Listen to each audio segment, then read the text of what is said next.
Good morning, children. How are you? I hope you all are safe at home. Stay home, stay safe. Today, in this online session, I am going to discuss third part of how do organisms reproduce of 10th standard. Today's topics for discussion are sexual reproduction, common terms used, syngamy and fertilization, types of fertilization, sexual reproduction in plants, parts of flower, pollination and its types, and double fertilization. First of all, we will learn about sexual reproduction. Sexual reproduction is a type of reproduction in which both parents of opposite sexes, that is male and female, are taking part in reproduction. In this case, genetic information of both parents are combined to form an individual. It takes place in higher group of organisms. Here, male produces a small motile gametes, whereas female produces comparative larger stationary gamete. Male gamete travels to fuse female gamete.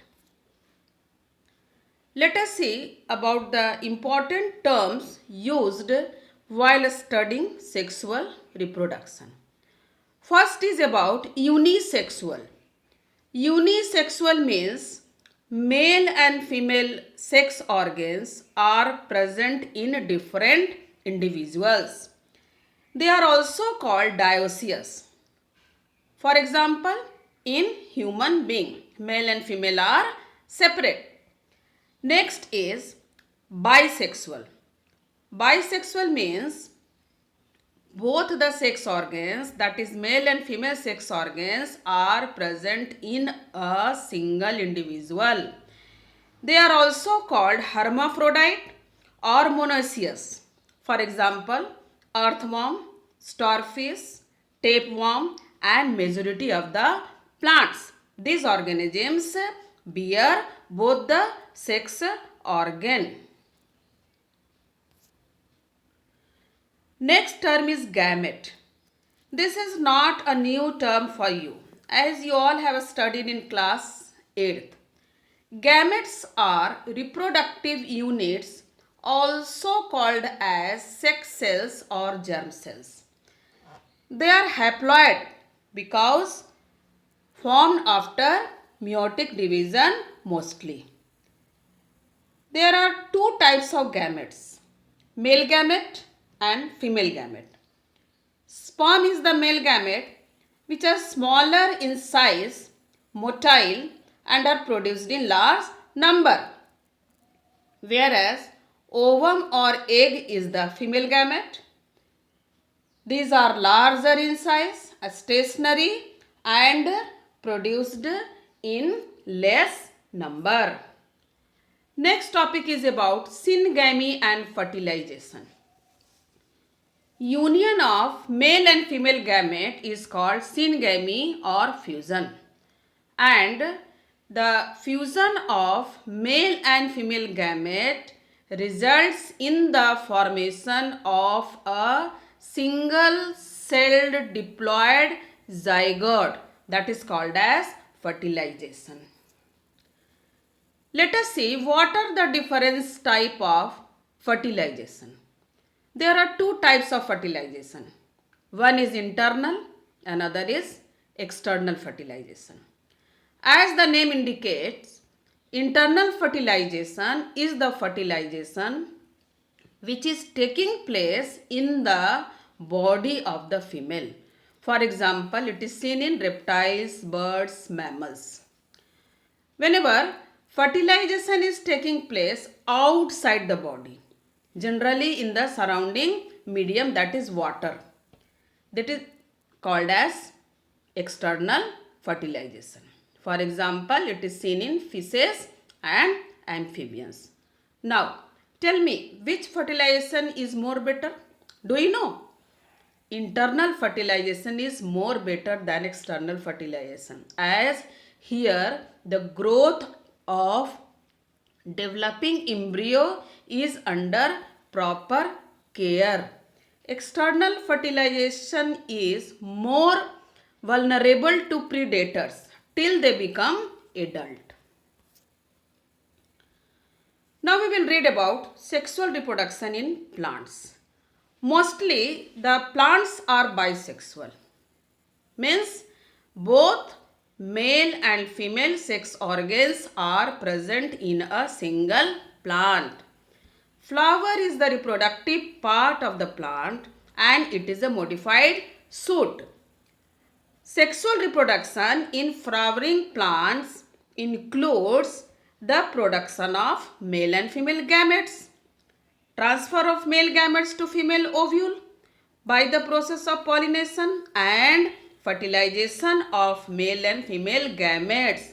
As a result, ovules grow into seeds and ovary mature to form fruit. Now let us see about different parts of flower. There are 4 parts of flower. They are sepals, petals, stamens and carpel, that is also called as pistil. Out of these 4, sepals and petals are called accessory horns and stamen and carpels are called essential horns. Why they are called essential horn? Because they are responsible for production of male and female gametes. So let us see about different parts. First is about sepals. Group of sepals are also called calyx. It is the outermost whorl of flower, generally green in color, but sometimes it is colored also. So when they are colored, then they are called as petaloid sepals. In detail you will also study in class 11th. Next part is the petal and group of petals are called corolla. It is the colored and most attractive part of the flower. They also have fragrance and due to its color and fragrance, insects get attracted to it for the purpose of pollination. Here you will observe the sepal and petals in the given figure.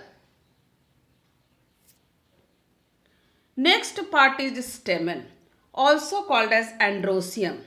It is the male reproductive part of flower. It is differentiated into filament, connective and anther. Anther forms pollen grains and pollen grains forms male gametes. How many male gametes are formed from one pollen grains? 2 male gametes are formed from one pollen grain.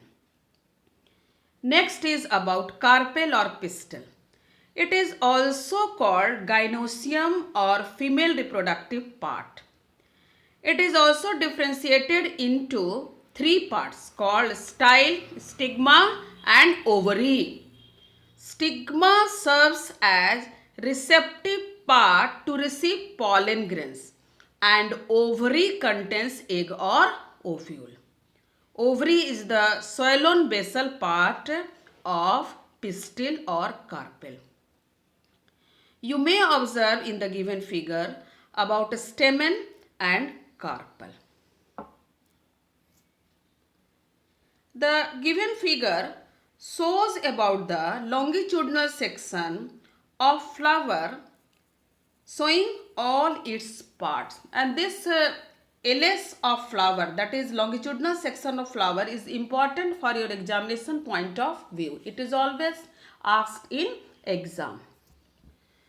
Now we will discuss about pollination. Pollination is a process in which there is transfer of pollen grains from anther to stigma. In the given figure, you may see that insect is serving here as pollinating agent. and helps in transferring the pollen grains from one flower to another flower. Pollination is of two types. What are they? They are self-pollination and cross-pollination. So let us see one by one. First is about self-pollination. Self-pollination is the transfer of pollen grains from anther of a flower to the stigma of same flower or another flower of same plant. In this case, no external agencies are required for pollination process. Here in the given figure, you can see about both the type of self-pollination. In type 1, there is one flower, whereas in type 2, there are two flowers, but the plant is same. The details about this you will also read in class 12th. Let us see about cross-pollination. It is the transfer of pollen grains from anther of one flower to the stigma of another flower of a different plant but of same species. It requires several agencies like wind, water, insects, bat, birds, etc. The details about cross-pollination we will again learn in class 12. In the given figure, you may observe that how the insect is pollinating. Pollens from a stamen stick to a bee and it visits a flower to collect nectar. The bee then travels to another flower of the same type. Here pollen on the bees sticks to the carpel of a flower and the other plant and hence the pollination is done. Now the last topic is about double fertilization. It is the last topic of today's session. It is very interesting. As the name indicates, double fertilization means fertilization taking place twice. So let us see how the fertilization taking place twice. As we know that pollination is followed by fertilization.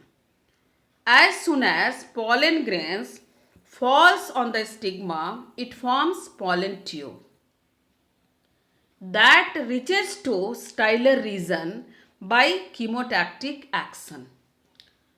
The pollen tube enters the ovule through a small opening and that a small opening is called as micropyle and it releases two male gametes. One male gamete fuses with ovule or egg and this fusion is called as syngamy. And other male gamete fuses with polar nuclei that is called as triple fusion. As a result of syngamy, zygote is formed and due to triple fusion, endosperm is formed which is diploid and provide nutrition to the developing embryo. Further, mature ovule will form seeds and mature ovary will form fruit. The detail of this you will again read in class 12th. This is the figure showing double fertilization. You will see here that embryo sac consists of 7-celled and 8 nuclei. 7-celled means 3 antipodal cells, 2 synergid cells, 1 egg cell and 1 polar cell or central cell. 8 nuclei means 3 antipodal nuclei, 2 synergid nuclei, 1 egg nucleus and 2 polar nuclei. So today children, this is all about today's session. Again, I will be back with part 4 of this lesson. Thank you. Have a nice day. For any kind of doubts, please write your question in comment section.